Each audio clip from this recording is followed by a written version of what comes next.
Edificata nel XVIII secolo nella piazza Maggiore di Vidor, la nuova arcipretale del Santo Nome di Maria sostituisce la cappella medievale dedicata alla Natività di Maria. Una lapide, ora occultata dall'organo Pugina, che ricorda l'inaugurazione della chiesa che avvenne il 25 maggio 1748, all'epoca del vescovo di Ceneda Lorenzo da Ponte.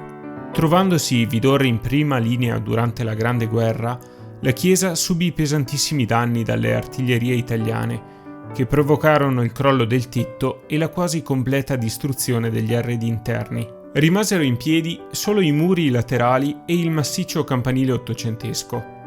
Restaurata nel 1925 sotto la guida del parroco Don Silvio Celotto, presenta sulla sommità del frontone le 3 statue di Santa Maria di Cleofe e Santa Maria Maddalena.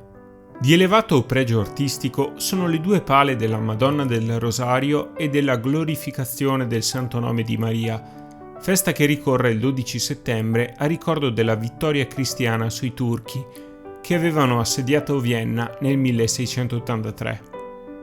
Le opere sono state entrambe realizzate a metà del Settecento dal pittore veneziano Francesco Zugno, che dimostrò qui tutta la sua adesione al modello del Piazzetta, piegando però i modi raffinati del Rococò agli intenti della pittura devozionale.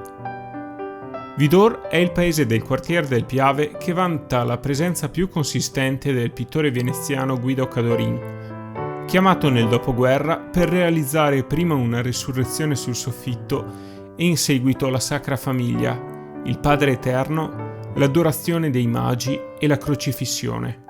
Nel primo intervento ritornano le 3 Marie, che allineate a formare un'ordinata schiera seguono il gesto eloquente dell'angelo, che funge da collegamento con la soprastante scena dell'Ascensione.